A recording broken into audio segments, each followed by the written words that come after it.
बिल्कुल, संजय राउत जो है वो उनके साथ हमने काम ऐसे किया था कि वो मराठी में थे, हम हिंदी में और संजय निरुपम, दोनों हिंदी अखबार निकाल रहे थे।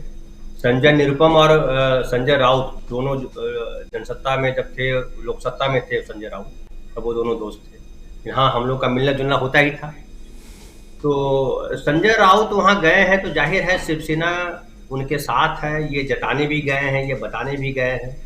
और शिवसेना यहाँ पे महाविकास आघाड़ी गठबंधन में है और ये गठबंधन बहुत मजबूत गठबंधन है। जिस तरह से बीजेपी ने शिवसेना के साथ धोखा किया, बेसिकली शिवसेना किया नहीं, शिवसेना धोखा करने वाली पार्टी है नहीं।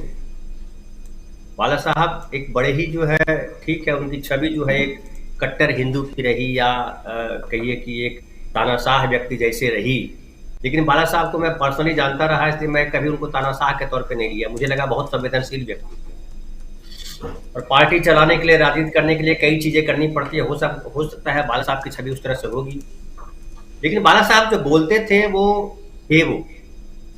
जिससे जब बाबरी मस्जिद को जब ढहाया गया तो ये जो धोखाधड़ी लोग तो भाग गए थे, इन्होंने तो कहा था कि हमने तोड़ा ही नहीं पर दिया है। सारे बीजेपी धुरंधर नेता थे, आज जो महामानव बने हुए मोदी जी वो भी सामने नहीं आए थे कि हम ही तोड़े हैं मस्जिद, बोलते नाम इनका ज्यादा हो जाता उस वक्त। वैसे समय में बाला साहब ठाकरे ने कहा था कि हाँ, हमारे शिव सैनिकों ने जो ढांचा है उसको ढहाया। तो ये हिम्मत रखने वाले शिवसेना के लोग हैं।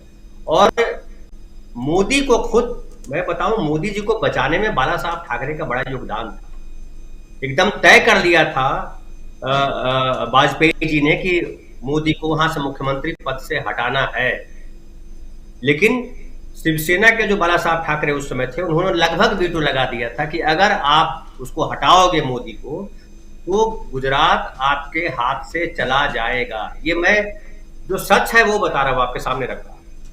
समझ लीजिए कि मोदी को बचाए रखने में बाला साहब ठाकरे की बड़ी जबरदस्त भूमिका रही, लेकिन मोदी जी ने उस बाला साहब ठाकरे या शिवसेना के साथ क्या किया, ये बहुत बताने की जरूरत नहीं है, सब लोग जानते हैं। लेकिन सवाल ये है कि इसके बावजूद शिवसेना को, बाला साहब ठाकरे की पार्टी को, जो अब उद्धव ठाकरे जो जिसको लीड कर रहे हैं वो भी आते हैं, वो धराशायी नहीं कर पाए। ठीक है, उन्होंने विधायकों को तोड़ दिया, सांसदों को तोड़ दिया, कोई ईडी का नोटिस दे करके या ईडी का करके या पैसे दे करके या सत्ता का लालच दे करके, जैसे भी कर सकते हैं।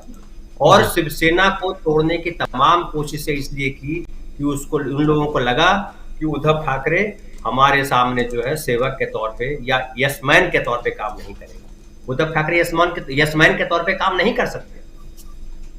इसलिए जो घटनाक्रम हुआ उसमें अब अगर ये कोई सोच रहा है, जिससे अक्सर नीतीश कुमार को लेकर के संदेह व्यक्त करते रहते हैं लोग कि पता नहीं कब वो बीजेपी के साथ चले जाए। हालांकि मैं नहीं मानता वो अब जाने वाले हैं, क्योंकि आखिरी पारी खेल रहे हैं, लेकिन उद्धव ठाकरे बीजेपी के साथ नहीं जाने वाले हैं, ये मैं कहूंगा। वो कांग्रेस के साथ जो है निभाएंगे, क्योंकि एनसीपी के साथ क्या संबंध होता है वो दूसरी बात है, लेकिन कांग्रेस के साथ मुझे लगता है एक मजबूत संबंध बनेगा, क्योंकि आदित्य ठाकरे जो है वो उस तरीके के व्यक्ति नहीं है। क्योंकि अब तो लीड जो है, भले अभी उद्धव ठाकरे जी का नाम आ रहा है, लेकिन जिस तरह से पार्टी बढ़ा रहे हैं वो आदित्य ठाकरे बढ़ा रहे हैं पार्टी। तो आदित्य ठाकरे जो है अपने दादाजी जो प्रबोधनकार ठाकरे थे, प्रबोधनकार ठाकरे जो थे वो गांधी जी के आंदोलन के समर्थक थे, एक समाज सुधारक थे वो व्यक्ति। तो सबके प्रति उनके सद्भाव थे। तो वो जो है, तो वो रूप वापस शिवसेना ने लिया है। और शिवसेना का मतलब अब देखा होगा, पिछले दिनों आदित्य ठाकरे खुद बिहार गए थे, वो मिलने गए थे नीतीश कुमार से और तेजस्वी से।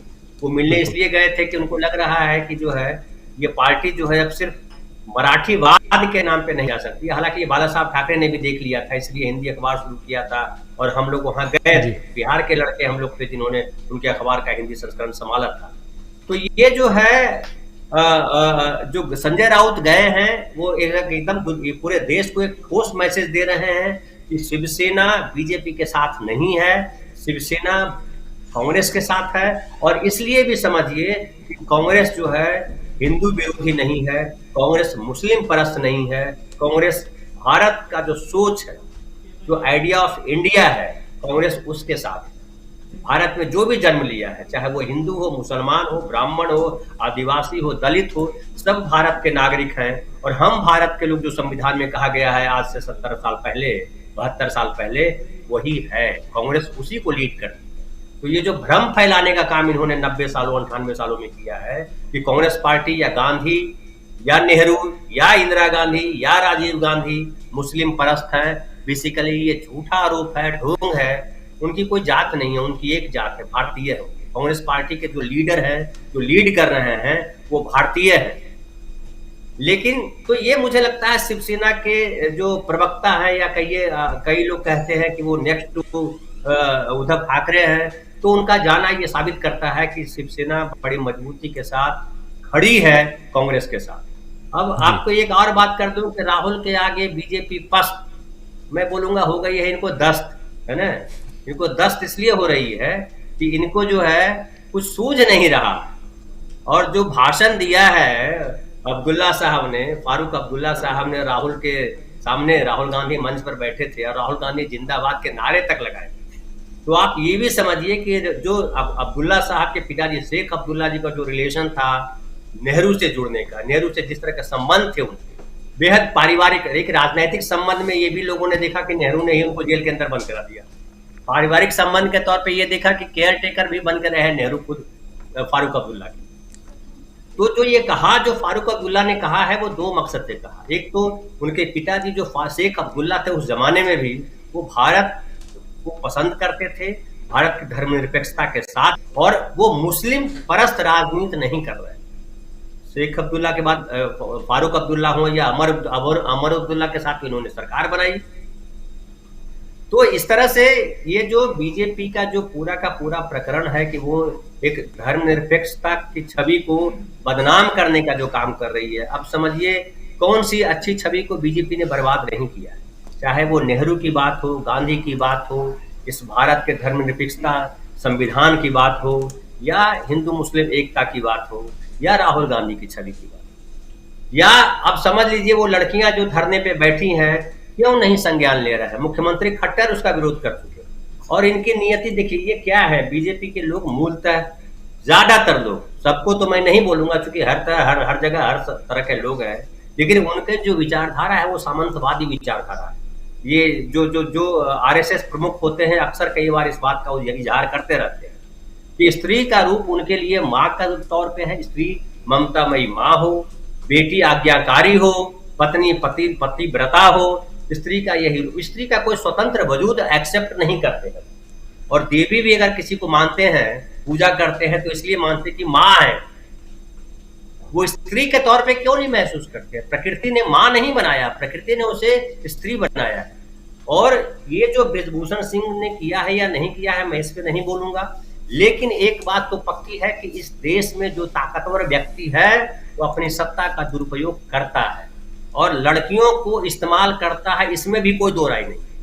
जो भी सामंतवादी व्यक्ति है वो सत्ता में आने के बाद लड़कियों का इस्तेमाल करता है, चाहे दबाव देके करे, लालच देके करे, जबरदस्ती करे, या किसी पद का या किसी इसका लालच देकर के करे, वो करता है। इससे 99% मैं बताऊं, 1-8% हो सकता है सामंतवादी व्यक्ति हो जो स्त्री के प्रति अलग नजरिया रखता हो, लेकिन स्त्री के प्रति नजरिया जो सामंतवादी व्यक्तियों का है वो नजरिया यही है कि स्त्री जो है भोगने की वस्तु है, स्त्री बिस्तर के लिए है, और उसके बाद जो उसकी भूमिका है वो सेविका के तौर पे है। वो खाना बनाए, वो बच्चे पाले, वो माता पिता की सेवा करे। यही जो भारतीय संस्कृति के नाम पे जो गीत गाते हैं उसमें स्त्रियों को लोगों ने इसी तरह से परिभाषित कर दिया है, जो दुर्भाग्यपूर्ण है।